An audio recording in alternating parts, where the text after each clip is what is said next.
Olá, pessoal, tudo bem? Preparados para a última aula de embriologia do sistema reprodutor? Na aula de hoje, vamos falar sobre a formação da genitália externa feminina. Vamos lá? Um minutinho. Bom, então são objetivos da nossa aula de hoje, descrever o processo de formação da genitália indiferenciada. Na realidade, a gente só vai relembrar um pouquinho do que a gente já falou durante a formação da genitália externa masculina, e vamos falar sobre o processo de formação da genitália externa feminina. O que é que vai provocar a diferenciação de uma genitália diferenciada e externa feminina? Será que tem algum hormônio, alguma substância inibidora ou estimuladora que vai fazer com que isso aconteça? E é isso que a gente vai discutir hoje. Bom, a genitália externa feminina, deixa eu colocar aqui o apontador para a gente para ver melhor.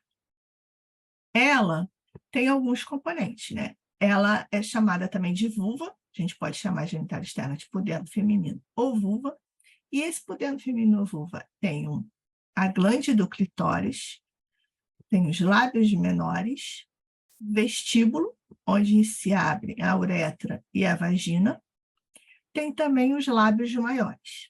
E ela está separada das pregas anais aqui por uma comissura. Uma vista lateral, a gente pode observar a bexiga, a uretra desembocando aqui, o útero, a vagina, que também se abre, o haste externo, no vestíbulo, certo? Bom, e como é que toda essa estrutura vai ser formada? Para a formação da genitália, a gente tem que lembrar de novo que a gente vai ter a participação de uma estrutura chamada de seio urogenital, e que esse seio urogenital ele derivou da septação da cloaca, que era uma dilatação do intestino posterior. Quem septou a cloaca em seio urogenital, que é essa parte aqui ventral, e canal anorretal, foi o septo de mesênquima, chamado de septo uroretal.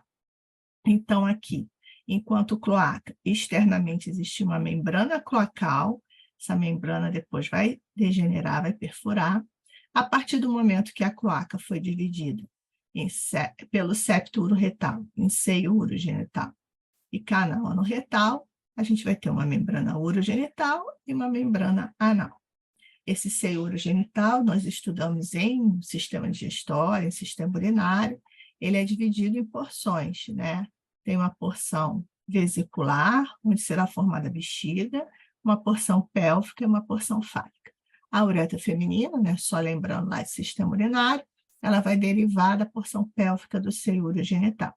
E ele também participa do processo de formação da vagina. Parte da vagina deriva dele.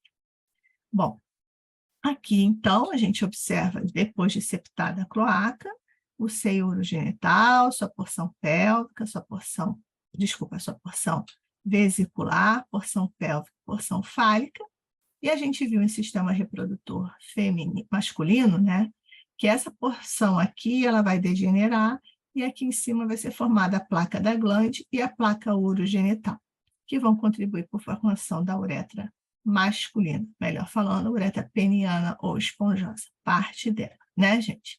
Mas isso também está lá na aula de sistema reprodutor de genitália externa masculina. Bom, o que a gente precisa saber é que existia aqui uma membrana cloacal e que o mesodermo internamente ele prolifera e forma pregas, as pregas cloacais.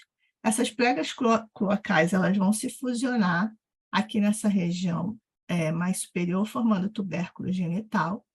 E aqui, mais caudalmente, ela vai ser septada, vai ser dividida. Aqui a gente vai ter a formação de uma comissura, e ela vai ser dividida, essa prega cloacal, em pregas uretrais e pregas anais, tá?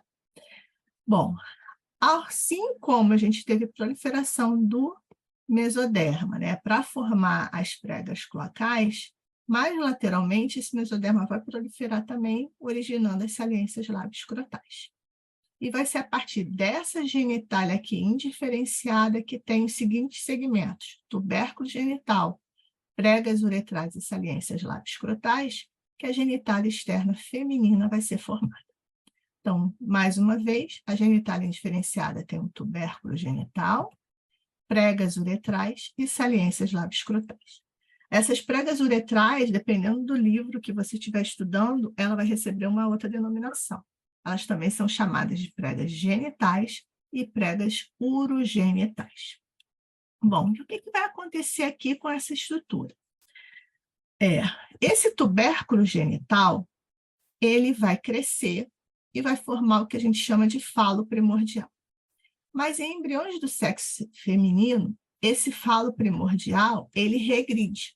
Por quê? O que vai permitir o contínuo desenvolvimento do falo primordial para a formação do pênis é a dihidrotestosterona, que resulta da conversão de testosterona que foi produzida pelas células de Leydig em embriões do sexo masculino. Como mulheres, não têm células de Leydig, não vai ter produção de testosterona nem a conversão em DHT, que é a dihidrotestosterona. Se não tem essa conversão, o que vai acontecer com esse falo? Ele vai regredir. Ele vai regredir para formar a glândula do clitóris. E a gente viu também no sistema reprodutor masculino que o crescimento do falo por estímulo do DHT, a dihidrotestosterona, provocava fusão, tracionava as pregas uretrais e as saliências labioscrotais que se fusionavam para formar a uretra peniana, a ráfia peniana e o saco escrotal. Como na mulher o falo vai regredir, essas pregas genitais, elas vão permanecer separadas. E uma vez separadas, elas vão originar os lábios menores. Assim como as saliências labioscrotais, que só vão se fusionar aqui, nessa porção, para formar o monte pubiano. E aqui, lateralmente, elas também se mantêm separadas, originando os lábios maiores. Bem tranquilo, né, gente? Bem mais simples. Nós somos perfeitos. Bom, e aqui, então, em resumo, a gente pode ver uma genitália externa indiferenciada, com o falo, as pregas uretrais, as saliências labioscrotais, e aqui ela já totalmente diferenciada, com a regressão do falo. Se formou a glândula do clitóris, aqui estão os lábios menores que derivaram das pregas uretrais, os lábios maiores e o monte pubiano que derivaram das intumescências ou saliências labioscrotais. Em resumo, na ausência da dihidrotestosterona ou da testosterona, a genitália indiferenciada ela vai se diferenciar numa genitália feminina, onde o tubérculo genital vai crescer formando o falo primordial e depois regride, originando a glândula do clitóris. As pregas genitais, que também são chamadas de uretrais ou urogenitais, vão originar os lábios menores, porque vão permanecer separadas.